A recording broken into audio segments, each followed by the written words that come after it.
بسم اللہ الرحمن الرحیم۔ امیر پر رعایا کے حقوق۔ حضرت اسود بن یزید رحمۃ اللہ علیہ کہتے ہیں کہ جب حضرت عمر رضی اللہ عنہ کے پاس کوئی وفد آتا تو ان سے ان کے امیر کے بارے میں پوچھتے کہ کیا وہ بیمار کی عیادت کرتا ہے، کیا غلام کی بات سنتا ہے، جو ضرورت مند اس کے دروازے پر کھڑا ہوتا ہے اس کے ساتھ اس کا رویہ کیسا ہوتا ہے۔ اگر وفد والے ان باتوں میں سے کسی کے جواب میں نہ کہہ دیتے تو اس امیر کو معزول کر دیتے۔ حضرت ابراہیم رحمۃ اللہ علیہ کہتے ہیں جب حضرت عمر رضی اللہ عنہ کسی کو کسی علاقے کا گورنر بناتے اور اس علاقے سے ان کے پاس وفد آتا تو حضرت عمر رضی اللہ عنہ ان سے اس گورنر کے بارے میں پوچھتے کہ تمہارا امیر کیسا ہے، کیا وہ غلاموں کی عیادت کرتا ہے، کیا وہ جنازے کے ساتھ جاتا ہے، اس کا دروازہ کیسا ہے، کیا وہ نرم ہے۔ اگر وہ کہتے کہ اس کا دروازہ نرم ہے، ہر ایک کو اندر جانے کی اجازت ہے اور غلاموں کی عیادت کرتا ہے، تب تو اسے گورنر رہنے دیتے، ورنہ آدمی بھیج کر اس کو گورنری سے ہٹا دیتے۔ حضرت عاصم بن ابی نجود کہتے ہیں حضرت عمر بن خطاب رضی اللہ عنہ جب اپنے گورنروں کو مختلف علاقوں میں گورنر بنا کر بھیجا کرتے تو ان پر یہ شرطیں لگاتے کہ تم لوگ ترکی گھوڑے پر سوار نہیں ہوا کرو گے اور چھنے ہوئے آٹے کی چپاتی نہیں کھایا کرو گے اور باریک کپڑا نہیں پہنا کرو گے اور حاجت مندوں پر اپنے دروازے بند نہیں کرو گے۔ اگر تم نے ان میں سے کوئی کام کر لیا تو تم سزا کے حقدار بن جاؤ گے۔ پھر رخصت کرنے کے لیے ان کے ساتھ تھوڑی دور چلتے، جب واپس آنے لگتے تو ان سے فرماتے میں نے تم کو مسلمانوں کے خون بہانے پر اور ان کی کھال ادھیڑنے پر اور انہیں بے آبرو کرنے پر اور ان کے مال چھیننے پر مسلط نہیں کیا ہے، بلکہ تمہیں اس علاقے میں اس لیے بھیج رہا ہوں تاکہ تم وہاں کے مسلمانوں میں نماز قائم کرو اور ان میں ان کا مال غنیمت تقسیم کرو اور ان میں انصاف کے فیصلے کرو، اور جب تمہیں کوئی ایسا امر پیش آ جائے جس کا حکم تم پر واضح نہ ہو تو اسے میرے سامنے پیش کرو۔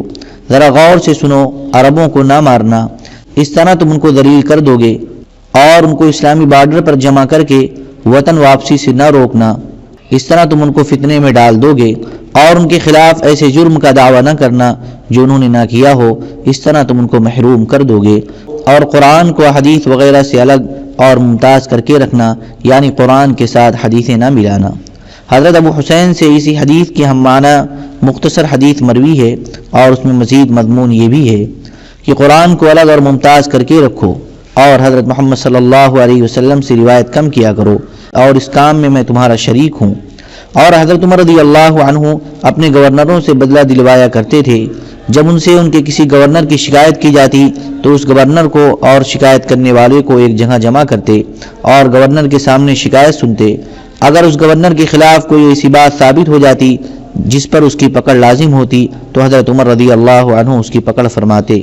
حضرت ابو خزیمہ بن ثابت رحمۃ اللہ علیہ کہتے ہیں کہ جب حضرت عمر رضی اللہ عنہ کسی کو گورنر مقرر فرماتے تو انصار اور دوسرے حضرات کی ایک جماعت کو اس پر گواہ بناتے اور اس سے فرماتے میں نے تم کو مسلمانوں کا خون بہانے کے لیے گورنر نہیں بنایا ہے۔ آگے پچھلی حدیث جیسا مضمون ہے۔ حضرت عبد الرحمن بن ثابت رحمۃ اللہ علیہ کہتے ہیں حضرت عمر بن خطاب رضی اللہ تعالی عنہ نے آدمی بھیج کر حضرت سعید بن عامر جمحی رضی اللہ عنہ کو بلایا اور ان سے فرمایا ہم تمہیں ان لوگوں کا امیر بنا رہے ہیں، ان کو لے کر دشمن کے علاقے میں جاؤ اور ان کو لے کر دشمن سے جہاد کرو۔ انہوں نے کہا اے عمر آپ مجھے آزمائش میں نہ ڈالیں۔ حضرت عمر رضی اللہ تعالی عنہ نے فرمایا میں تمہیں نہیں چھوڑوں گا، تم لوگ خلافت کی ذمہ داری میرے کندھوں پر ڈال کر مجھے اکیلا چھوڑ کر خود الگ ہونا چاہتے ہو، میں تمہیں ایسے لوگوں کا امیر بنا کر بھیج رہا ہوں کہ تم ان سے افضل نہیں ہو، اور میں تمہیں اس لیے بھی نہیں بھیج رہا ہوں کہ تم مار مار کر ان کی کھال ادھیڑ دو اور تم ان کی بے عزتی کرو، بلکہ اس لیے بھیج رہا ہوں کہ تم ان کو لے کر ان کے دشمن سے جہاد کرو اور ان کا مال غنیمت ان میں تقسیم کرو۔ حضرت ابو موسیٰ رضی اللہ عنہ نے فرمایا اے لوگو، امیر المؤمنین حضرت عمر بن خطاب رضی اللہ تعالی عنہ نے مجھے تمہارے پاس اس لیے بھیجا ہے تاکہ میں تمہیں تمہارے رب کی کتاب اور تمہارے نبی کریم صلی اللہ علیہ وسلم کی سنت سکھاؤں اور تمہارے لیے تمہارے راستے صاف کر دوں۔ امیر کے عام مسلمانوں سے اپنا معیار زندگی بلند کرنے پر اور دربان مقرر کر کے ضرورت مندوں سے چھپ جانے پر نکیر۔ حضرت ابو صالح غفاری رحمۃ اللہ علیہ کہتے ہیں حضرت عمرو بن عاص رضی اللہ تعالی عنہ نے مصر سے حضرت عمر بن خطاب رضی اللہ عنہ کو خط لکھا کہ ہم نے یہاں جامع مسجد کے پاس آپ کے لیے ایک مکان کی جگہ مخصوص کر دی ہے۔ حضرت عمر رضی اللہ تعالی عنہ نے اس کے جواب میں لکھا کہ حجاز میں رہنے والے آدمی کے لیے مصر میں گھر کیوں کر ہو سکتا ہے، اور حضرت عمر رضی اللہ عنہ کو حکم دیا کہ اس جگہ کو مسلمانوں کے لیے بازار بنا دیں۔ حضرت ابو تمیم جیشانی رضی اللہ عنہ کہتے ہیں حضرت عمر بن خطاب رضی اللہ تعالی عنہ نے حضرت عمرو بن عاص رضی اللہ تعالی عنہ کو ایک خط لکھا، اما بعد، مجھے یہ بات پہنچی ہے کہ تم نے ایک منبر بنایا ہے، جب تم اس پر بیان کرتے ہو تو لوگوں کی گردنوں سے بلند ہو جاتے ہو، کیا تمہارے لیے کافی نہیں ہے کہ تم زمین پر کھڑے ہو کر بیان کرو؟ اس طرح مسلمان تمہاری ایڑیوں کے نیچے ہوں گے۔ میں تمہیں قسم دے کر کہتا ہوں کہ تم اسے توڑ دو۔ حضرت ابو عثمان رضی اللہ عنہ فرماتے ہیں ہم لوگ آذربائیجان میں تھے، وہاں حضرت عمر رضی اللہ تعالی عنہ نے ہمیں ایک خط لکھا، اے عتبہ بن فرقد، یہ ملک و مال تمہیں تمہاری محنت سے نہیں ملا ہے اور نہ ہی تمہارے ماں باپ کی محنت سے ملا ہے، اس لیے تم اپنے گھر میں جو چیز پیٹ بھر کر کھاتے تھے وہی چیز سارے مسلمانوں کو ان کے گھروں میں پیٹ بھر کر کھلاؤ، اور ناز و نعمت کی زندگی سے اور مشرکین جیسی حیات اختیار کرنے سے اور ریشم پہننے سے بچو۔ حضرت عروہ بن رویم رحمۃ اللہ علیہ کہتے ہیں حضرت عمر بن خطاب رضی اللہ عنہ لوگوں کے حالات کا جائزہ لے رہے تھے، ان کے پاس سے حمص کے لوگ گزرے۔ حضرت عمر رضی اللہ تعالی عنہ نے ان سے پوچھا تمہارے امیر یعنی حضرت عبداللہ بن قرط رضی اللہ عنہ کیسے ہیں؟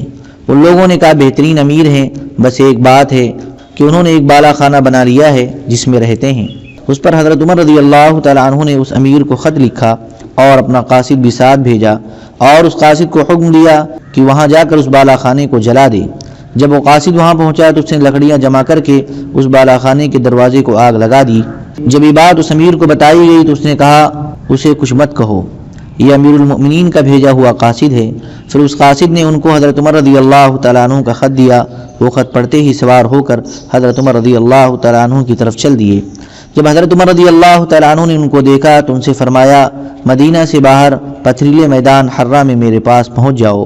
حرہ میں صدقہ کے اونٹ تھے۔ جب وہ حرہ حضرت عمر رضی اللہ عنہ کے پاس پہنچ گئے تو ان سے حضرت عمر رضی اللہ تعالیٰ عنہ نے فرمایا اپنے کپڑے اتار دو۔ انہوں نے کپڑے اتار دیے۔ حضرت عمر رضی اللہ تعالیٰ عنہ نے ان کو اونٹ کے اون کی چادر پہننے کے لیے دی، جسے انہوں نے پہن لیا۔ پھر ان سے فرمایا اس کنویں سے پانی نکالو اور ان اونٹوں کو پانی پلاؤ۔ وہ یوں ہی ہاتھ سے کنویں سے پانی نکالتے رہے یہاں تک کہ تھک گئے۔ حضرت عمر رضی اللہ تعالیٰ عنہ نے ان سے پوچھا دنیا میں اور کتنا رہو گے؟ انہوں نے کہا بس تھوڑا ہی عرصہ۔ فرمایا بس اس مختصر سی زندگی کے لیے تم نے وہ بالا خانہ بنایا تھا جس کی وجہ سے تم مسکین، بیوہ اور یتیم انسانوں کی پہنچ سے اوپر ہو گئے تھے۔ جاؤ اپنے کام پر واپس جاؤ اور آئندہ ایسا نہ کرنا۔ حضرت عطاب بن رفاع رحمۃ اللہ علیہ کہتے ہیں کہ حضرت عمر رضی اللہ عنہ کو ایک خبر ملی کہ حضرت سعد رضی اللہ تعالی عنہ نے ایک محل بنوایا ہے اور اس پر دروازہ بھی لگوایا ہے، اور یہ بھی کہا ہے کہ اب بازار کا شور آنا ختم ہو گیا ہے۔ یہ محل انہوں نے اس وجہ سے بنایا تھا کہ بازار کی آوازیں بہت آتی تھی، جس کی وجہ سے یہ کام صحیح طرح نہیں کر سکتے تھے۔ چنانچہ حضرت عمر رضی اللہ تعالی عنہ نے حضرت محمد بن مسلمہ رضی اللہ عنہ کو بھیجا، اور جب بھی حضرت عمر رضی اللہ عنہ کو اپنی مرضی کے مطابق کام کروانا ہوتا تھا تو ان کو ہی بھیجا کرتے تھے، اور ان سے فرمایا سعد کے پاس جاؤ اور ان کے محل کا دروازہ جلا دو۔ چنانچہ حضرت محمد کوفہ پہنچ گئے اور حضرت سعد کے دروازے پر پہنچتے ہی اپنی چکماک نکالی اور اس سے آگ جلائی، پھر دروازے کو آگ لگا دی۔ لوگوں نے آ کر حضرت سعد کو اس کی اطلاع دی اور آگ لگانے والے کا حلیہ بیان کیا تو حضرت سعد رضی اللہ عنہ ان کو پہچان گئے اور ان کے پاس باہر آئے۔ حضرت محمد نے ان سے کہا امیر المؤمنین کو آپ کی طرف سے یہ بات پہنچی ہے کہ آپ نے کہا ہے کہ اب شور آنا ختم ہو گیا ہے۔ حضرت سعد رضی اللہ تعالیٰ عنہ نے اللہ کی قسم کھا کر کہا کہ انہوں نے یہ بات نہیں کہی ہے۔ حضرت محمد نے کہا ہمیں تو جو حکم دیا گیا وہ کر رہے ہیں، اور اب آپ جو کہہ رہے ہیں وہ آپ کی طرف سے امیر المؤمنین کو پہنچا دیں گے۔ حضرت سعد حضرت محمد کو راستے کے لیے توشہ پیش کرنے لگے، لیکن حضرت محمد نے لینے سے انکار کر دیا اور اپنی سواری پر سوار ہو کر چل دیے اور مدینہ منورہ پہنچ گئے۔ جب حضرت عمر رضی اللہ تعالیٰ عنہ نے ان کو دیکھا تو فرمایا تم بڑی جلدی واپس آ گئے ہو، اگر ہمیں تمہارے ساتھ حسن ظن نہ ہوتا تو ہم یہی سمجھتے کہ تم نے کام پورا نہیں کیا۔ حضرت محمد نے کہا میں نے سفر بہت تیزی سے کیا ہے اور آپ نے جس کام کے لیے بھیجا تھا وہ بھی میں نے پورا کر دیا ہے۔ اور حضرت سعد رضی اللہ عنہ معذرت کر رہے تھے اور قسم کھا کر کہہ رہے تھے کہ انہوں نے یہ بات نہیں کہی ہے۔ حضرت عمر رضی اللہ تعالیٰ عنہ نے فرمایا کیا حضرت سعد نے تم کو سفر کے لیے توشہ دیا تھا؟ حضرت محمد نے کہا نہیں، لیکن آپ نے مجھے توشہ کیوں نہیں دیا؟ حضرت عمر رضی اللہ تعالیٰ عنہ نے فرمایا میں نے اس بات کو برا سمجھا کہ تمہارے لیے توشے کا حکم دوں کہ اس طرح تمہیں تو دنیا میں توشہ مل جائے گا لیکن میری آخرت میں پکڑ ہو جائے گی، کیونکہ میرے ارد گرد مدینہ والے ہیں جو بیچارے بھوک سے مر رہے ہیں۔ کیا تم نے رسول اللہ صلی اللہ علیہ وسلم کو یہ فرماتے ہوئے نہیں سنا کہ یہ نہیں ہو سکتا کہ مومن خود تو اپنا پیٹ بھر لے اور اس کا پڑوسی بھوکا رہے؟ حضرت ابو بکرہ اور حضرت ابو ہریرہ رضی اللہ عنہما اسی حدیث کو مختصر طور سے نقل کرتے ہیں اور اس میں یہ مضمون ہے کہ حضرت عمر رضی اللہ تعالیٰ عنہ کو ایک خبر ملی کہ حضرت سعد رضی اللہ تعالیٰ عنہ نے اپنا دربار مقرر کر لیا ہے اور لوگوں سے الگ رہتے ہیں اور اپنا دروازہ بند رکھتے ہیں۔ اس پر حضرت عمر رضی اللہ تعالیٰ عنہ نے حضرت عمار بن یاسر رضی اللہ عنہما کو بھیجا اور ان سے فرمایا، جب تم وہاں پہنچو اور تم کو حضرت سعد کا دروازہ بند ملے تو تم اس کو آگ لگا دینا۔ حضرت ابو الدرداء رضی اللہ تعالیٰ عنہ نے حضرت عمر رضی اللہ تعالیٰ عنہ سے ملک شام جانے کی اجازت مانگی۔ حضرت عمر رضی اللہ تعالیٰ عنہ نے فرمایا، صرف اس شرط پر اجازت دے سکتا ہوں کہ تم وہاں جا کر کسی شہر کے گورنر بن جاؤ۔ حضرت ابو الدرداء رضی اللہ تعالیٰ عنہ نے کہا، میں گورنر بننے کے لیے تیار نہیں ہوں۔ حضرت عمر رضی اللہ تعالیٰ عنہ نے فرمایا، پھر میں اجازت نہیں دیتا۔ حضرت ابو الدرداء رضی اللہ تعالیٰ عنہ نے کہا، میں وہاں جا کر لوگوں کو ان کے نبی صلی اللہ علیہ وسلم کی سنت سکھاؤں گا اور انہیں نماز پڑھاؤں گا۔ اس پر حضرت عمر رضی اللہ تعالیٰ عنہ نے ان کو اجازت دے دی اور وہ ملک شام چلے گئے۔ اس کے کچھ عرصے کے بعد حضرت عمر رضی اللہ تعالیٰ عنہ ملک شام تشریف لے گئے۔ جب حضرات صحابہ کرام کے قریب پہنچے تو حضرت عمر رضی اللہ تعالیٰ عنہ رک گئے یہاں تک کہ شام ہو گئی۔ جب رات کا اندھیرا چھا گیا تو اپنے دربان سے فرمایا، اے عرفہ، حضرت یزید بن ابی سفیان رضی اللہ عنہما کے پاس چلو اور ان کو دیکھو کہ ان کے پاس مجلس جمی ہوئی ہوگی اور چراغ جل رہا ہوگا اور مسلمانوں کے مال غنیمت میں سے لے کر ریشم اور دیباج بچھا ہوا رکھا ہوگا۔ ان حضرات کے ریشم کو بچھانے کی وجہ یہ تھی کہ اول تو ان حضرات کا قیام ملک شام میں عارضی تھا، وہاں ٹھہرنے کے جو پہلے سے انتظامات تھے انہی میں چند دن ٹھہر کر انہیں آگے جانا تھا۔ دوسرے ہو سکتا ہے کہ اس کا تانا ریشم کا ہو اور بانا سوتی وغیرہ حلال دھاگے کا ہو۔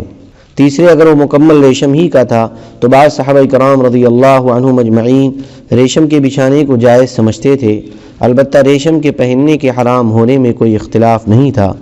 تم انہیں سلام کرو گے وہ تمہارے سلام کا جواب دیں گے، تم ان سے اندر آنے کی اجازت مانگو گے وہ پہلے یہ پوچھیں گے کہ تم کون ہو، پھر تم کو اجازت دیں گے۔ چنانچہ ہم لوگ وہاں سے چلے اور حضرت یزید کے دروازے پر پہنچے۔ حضرت عمر رضی اللہ تعالی عنہ نے کہا، السلام علیکم۔ حضرت یزید نے کہا، وعلیکم السلام۔ حضرت عمر رضی اللہ تعالی عنہ نے کہا، میں اندر آ جاؤں؟ انہوں نے کہا، آپ کون ہیں؟ حضرت عرفہ نے کہا، یہ وہ ہستی ہے جو تمہارے ساتھ ناگوار سلوک کرے گی، یہ امیر المؤمنین ہیں۔ حضرت یزید نے دروازہ کھولا، حضرت عمر رضی اللہ تعالی عنہ اور حضرت عرفہ اندر داخل ہوئے۔ ان حضرات نے دیکھا کہ مجلس جمی ہوئی ہے، چراغ جل رہا ہے، ریشم اور دیباج بچھا ہوا ہے۔ حضرت عمر نے فرمایا، اے عرفہ، جلدی سے دروازہ بند کرو، دروازہ بند کرو، اور ایک کوڑا حضرت یزید کی کنپٹی پر رسید کیا اور سارا سامان سمیٹ کر گھر کے درمیان رکھ دیا اور ان لوگوں سے کہا، میرے واپس آنے تک تم میں سے کوئی بھی اس جگہ سے نہ ہلے، سب یہیں رہیں۔ پھر یہ دونوں حضرات حضرت یزید کے پاس سے باہر آئے۔ حضرت عمر رضی اللہ تعالی عنہ نے فرمایا، اے عرفہ، آؤ چلیں حضرت عمرو بن عاص رضی اللہ عنہ کے پاس چلتے ہیں اور ان کو دیکھتے ہیں، ان کے پاس بھی مجلس جمی ہوئی ہوگی اور چراغ جل رہا ہوگا اور مسلمانوں کے مال غنیمت میں سے دیباج بچھا رکھا ہوگا۔ تم انہیں سلام کرو گے وہ تمہارے سلام کا جواب دیں گے، پھر تم ان سے اندر آنے کی اجازت مانگو گے، وہ اجازت دینے سے پہلے پوچھیں گے کہ تم کون ہو۔ چنانچہ حضرت عمرو رضی اللہ عنہ کے دروازے پر پہنچے۔ حضرت عمر رضی اللہ تعالیٰ عنہ نے فرمایا، السلام علیکم۔ حضرت عمرو نے جواب دیا، وعلیکم السلام۔ حضرت عمر رضی اللہ تعالیٰ عنہ نے فرمایا، کیا میں اندر آ جاؤں؟ حضرت عمرو نے پوچھا، آپ کون ہیں؟ حضرت عرفہ نے کہا، یہ وہ ہستی ہے جو تمہارے ساتھ ناگوار سلوک کرے گی، یہ امیر المؤمنین ہیں۔ حضرت عمر رضی اللہ تعالیٰ عنہ نے دروازہ کھولا، یہ دونوں حضرات اندر گئے۔ اندر جا کر ان حضرات نے دیکھا کہ مجلس لگی ہوئی ہے اور چراغ جل رہا ہے اور ریشم اور دیباج بچھا رکھا ہے۔ حضرت عمر رضی اللہ تعالیٰ عنہ نے فرمایا، اے عرفہ، جلدی سے دروازہ بند کر دو، دروازہ بند کر دو۔ پھر ایک کوڑا حضرت عمر رضی اللہ عنہ کی کنپٹی پر رسید کیا، پھر سارا سامان سمیٹ کر گھر کے درمیان رکھ دیا۔ پھر ان لوگوں سے فرمایا، میرے واپس آنے تک تم میں سے کوئی بھی اپنی جگہ سے نہ ہلے، سب یہیں رہیں۔ پھر یہ دونوں حضرات حضرت عمر رضی اللہ عنہ کے پاس سے باہر آئے۔ حضرت عمر رضی اللہ عنہ نے فرمایا اے عرفا، آؤ چلیں حضرت ابو موسیٰ رضی اللہ عنہ کے پاس چلتے ہیں اور ان کو دیکھتے ہیں۔ ان کے پاس مجلس جمی ہوئی ہوگی اور چراغ جل رہا ہوگا اور مسلمانوں کے مال غنیمت میں سے اونی کپڑا بچھا رکھا ہوگا۔ تم ان سے اندر آنے کی اجازت مانگو گے، وہ اجازت دینے سے پہلے معلوم کریں گے کہ تم کون ہو۔ چنانچہ ہم ان کے پاس گئے تو وہاں بھی مجلس جمی ہوئی تھی، چراغ جل رہا تھا اور اونی کپڑا بچھا رکھا تھا۔ حضرت عمر رضی اللہ تعالیٰ عنہ نے ان کی کنپٹی پر ایک کوڑا رسید کیا اور فرمایا اے ابو موسیٰ، تم بھی یہاں آ کر بدل گئے ہو اور وہی کر رہے ہو جو دوسرے کر رہے ہیں۔ حضرت ابو موسیٰ نے کہا میں نے تو کم کیا ہے، میرے ساتھیوں نے جو کچھ کر لیا ہے وہ آپ دیکھ ہی چکے ہیں، وہ میرے سے زیادہ ہیں۔ اللہ کی قسم مجھے بھی اتنا ملا جتنا میرے ساتھیوں کو ملا۔ حضرت عمر رضی اللہ عنہ نے فرمایا پھر یہ کیا ہے؟ انہوں نے کہا کہ مقامی لوگ کہتے ہیں کہ اتنا کرنے سے ہی امارت کا کام ٹھیک چلے گا۔ پھر حضرت عمر رضی اللہ تعالی عنہ نے سارا سامان سمیٹ کر گھر کے بیچ میں رکھ دیا اور ان لوگوں سے فرمایا میرے واپس آنے تک تم میں سے کوئی بھی یہاں سے باہر نہ جائے، سب یہیں رہیں۔ جب ہم ان کے پاس سے باہر آئے تو حضرت عمر رضی اللہ تعالی عنہ نے فرمایا اے عرفا، آؤ ہم اپنے بھائی حضرت ابو الدرداء کے پاس چلیں اور ان کو دیکھیں۔ نہ ان کے ہاں مجلس لگی ہوگی، نہ چراغ جل رہا ہوگا اور نہ ان کے دروازے کو بند کرنے کی کوئی چیز کنڈی وغیرہ ہوگی، کنکریاں بچھا رکھی ہوں گی، پالان کے نیچے ڈالنے والے کمبل کو تکیہ بنا رکھا ہوگا، ان پر پتلی چادر ہوگی جس میں انہیں سردی لگ رہی ہوگی۔